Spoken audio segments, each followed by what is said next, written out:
Perdana Menteri Anwar Ibrahim digesa supaya tidak tunduk kepada tekanan di tengah-tengah kebimbangan kerajaan Madani mungkin bergerak ke arah fahaman kanan untuk meraih undi Melayu konservatif. Ahli Parlimen Pasir Gudang PKR Hasan Abdul Karim berkata, ini jika Anwar mahu menonjol sebagai ahli politik yang berwawasan untuk generasi akan datang. Hasan berkata Anwar mesti kekal teguh dengan visi Madaninya untuk membina Malaysia berbelahan kaum dan agama yang kukuh, demokratik dan bersatu.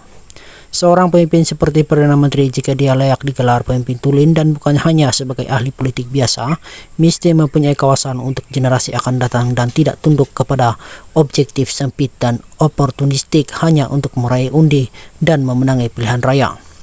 Saya menganggap sebarang percobaan Pakatan Harapan jika ada untuk bergerak lebih jauh ke arah ideologi dan dasar pahaman kanan semata-mata untuk meraih sokongan daripada orang Melayu yang konservatif dan bukan progresif dengan menggunakan naratif dan sentimen perkauman dan chauvinisme Melayu yang sempit dan tidak bertanggung jawab, maka ini akan lebih jauh lagi mendekati ekstremisme yang dilarang oleh Islam, katanya ketika dihubungi Malaysia Kini hari ini.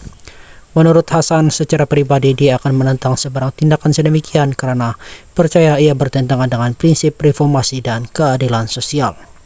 Kerajaan Persekutuan mesti mengekalkan pendekatan sederhana dalam dasar mereka, kata Hasan yang turut mengingatkan bahawa Malaysia merangkumi warga negara Melayu dan bukan Melayu yang mempunyai hak yang sama di bawah perkara 8 Perlembagaan Persekutuan. Malaysia bukan sahaja mempunyai peratusan warga bukan Melayu yang sangat ketara, malah Hasan berkata, orang asal Sabah dan Sarawak mesti diambil kira kerana majoriti penduduk di negeri itu tidak menganggap diri mereka sebagai Melayu. Sementara itu, Ketua Pemuda PH Kelvin Ye berkata dia bersetuju bahawa kerajaan mesti berpegang kepada pendekatan sederhana dalam pentadbiran.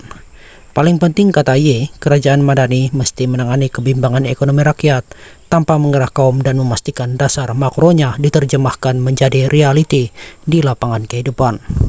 Ini termasuk KDNK yang positif, inflasi yang lebih rendah, dan peningkatan keyakinan pelabur menghasilkan pelaburan yang lebih baik dan berkualiti, katanya. Kita hanya boleh memecah gelombang itu dengan memperbaiki kehidupan rakyat, memperbaiki ekonomi, dan membawa pembaharuan institusi, katanya. Bagaimanapun, Yi mengakui PH dan PN perlu bermuhasabah dan melakukan bedah siasat terhadap kebimbangan pengundi Melayu.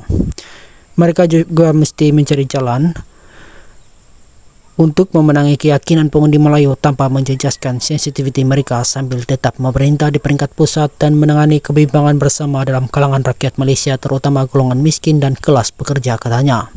Sementara itu, Ketua Pemuda PKR Adam Adli berkata, kerajaan tidak perlu menilai semula asas atau prinsip mereka. Sebaliknya, dia berkata, pendekatan dan cara mereka menyampaikan mesej mereka yang mesti diubah.